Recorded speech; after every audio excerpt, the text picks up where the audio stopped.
Welcome back in new blog video. Sorry welcome back রথযাত্রার second part video. So কালকে আমি first part post করছি, তো অনেকেই বলতেছিলেন যে পুরো ভিডিওটা আপলোড করাটাই ভালো হইতো, বাট আসলে সবাই অনেক বোরিং হয়ে যেত, সত্যি কথা যেটা। অবশ্য এরকম ছোটো ভিডিও এডিট করতে খুবই ইজি হয়, 2 মিনিট লাগে আর 2 মিনিটের ভয়েস ওভার হয়ে যায়। তো আমরা মেট্রো স্টেশন থেকে নেমে তারপর ভাবছিলাম যে চলে যাব জগন্নাথ ইউনিভার্সিটিতে। আমি জানতাম না, আমি ভাবছিলাম হয়তো বা ঢাকা ইউনিভার্সিটিতে যাব, কারণ রথ আসতে খুবই লেট করবে। কারণ মানে তখন রওনা হয়েছে মাত্র, রথ আস্তে আস্তে তো মনে হয় 1-2 ঘন্টা লেগেই যাবে এতটুকু পর্যন্ত।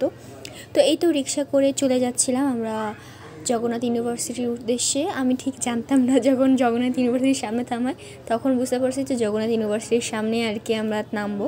আর এত সুন্দর হলটা কি বলবো, আমরা 2টা হলে গেছি, একটা হচ্ছে পুরানো হল, একটা হচ্ছে নতুন হল। নতুন হলটার মধ্যে আমরা রাতের বেলা গিয়েছিলাম এবং ওখানের কিছু পিকচারও আমি ক্লিক করি, এত সুন্দর ছিল হলটা কি বলবো, মানে একদম সুন্দর ফুলে ভরানো।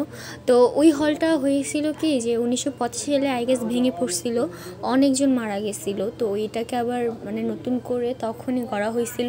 আর হলটা এতটাও সুন্দর, সবাই বলতেছিলেন আমি কোন মন্দিরে, কিন্তু আসলে আমি কোনো মন্দিরেই যাইনি।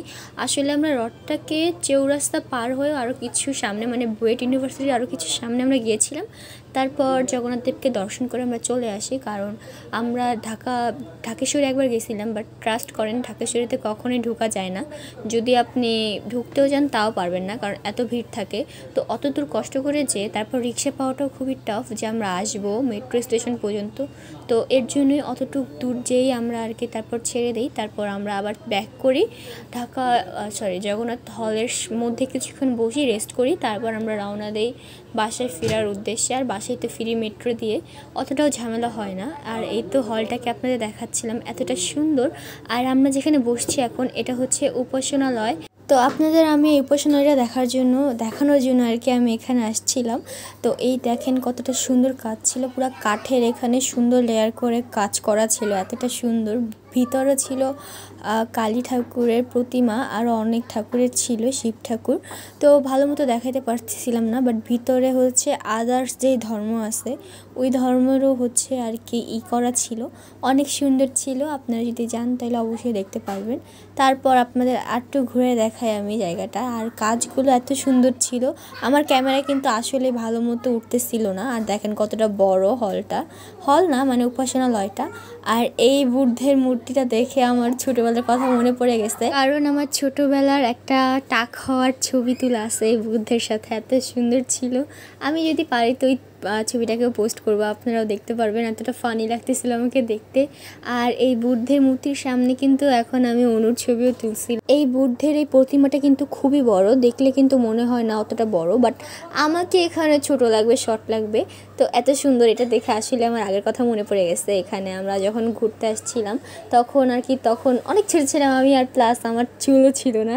তো এইটার পাশেই হচ্ছে একটা পুকুর আছে, এই পুকুরটা দেখার পর মা বলতেছিল, এটা দেখার পর যেন আমার এখন স্নান করতে মজা লাগছিল, মানে এতটা গরম পড়ছিল। তো এখানে হচ্ছে একটা গৌরাঙ্গ মহাপ্রভুর একটা প্রতিমা করা, এবং এখানে মহামন্ত্র জপ করার জন্য প্লেসটা আছে। তো তারপর মা এখানে বসে ওদের বাসা থেকে রান্না করে আনা লুডুসগুলোকে খাওয়াচ্ছিল, ওদের লুডুস খুবই পছন্দ, প্লাস আমাকেও খাওয়াচ্ছিল, ওইটাই আমি দেখাচ্ছিলাম।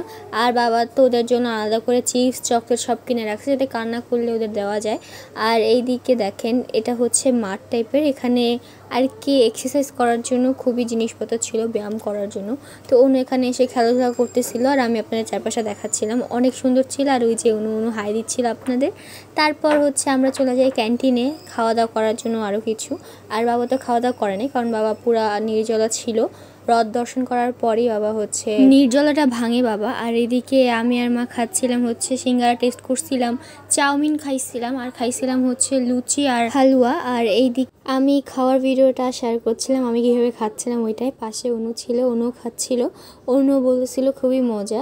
আর এটা কিন্তু একটা নিরামিষ আর কি ক্যান্টিন, এখানে প্রভুরা রান্নাবান্না করেন। আর আমরা রথযাত্রার দিন কোনো আমিষ খাই নাই, মানে নিরামিষই খাইছি। আর এদিকে চৈত্রী হচ্ছে গ্লাসের মধ্যে ধুয়ে আর কি লুডুসগুলোকে খাচ্ছিল, কারণ ওই লুডুসগুলো খুবই ঝাল ছিল। আর এইদিকে বাবা একটা রিলেটিভের সাথে কথা বলতেছিল। আর এটা ছিল একটা শিব মন্দির, আর দেখতেই পাচ্ছেন দুইজনের হাতে 2টা ব্যাগ, এই 2টা ব্যাগ ছিল ভগবানের প্রসাদের, মানে প্রসাদ না সরি ফলের, মানে যেটা বাবা দিবে। আর এদিকে বাবা মা চৈত্রী অনুরা হাঁটছিল, আর এদিকে আমি একা একা হাঁটতেছিলাম। আর জগন্নাথ হলে আসার পর থেকেই বাবার কেউ না কেউ চেনা পরিচিতের সাথে দেখা হচ্ছিল, আর দাঁড়ায় দাঁড়ায় কথা বলতেছিল বাবা।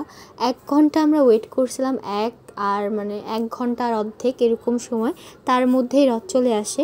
তো ওই সাইডে হচ্ছে প্রভুরা কীর্তন করতেছিল, এটাই আপনাদের সাথে শেয়ার করছিলাম। আর আমরা মানে রোডের এই সাইডে বসেছিলাম। আর এই দেখেন আকাশে কত সুন্দর পাখি। আর এইবার কিন্তু বৃষ্টি খুবই কম হয়েছে, অল্প অল্প হয়েছিল। বাট প্রত্যেক রথযাত্রার সময় কিন্তু বৃষ্টি হয়, এটা কে কে খেয়াল করছেন অবশ্যই বলবেন আমাকে। তো আজকের ভিডিওটা এই পর্যন্তই। যদি ভালোই থাকে অবশ্যই লাইক শেয়ার কমেন্ট করে দিবেন এবং সাবস্ক্রাইব করতে পাশে থাকবেন। Bye bye.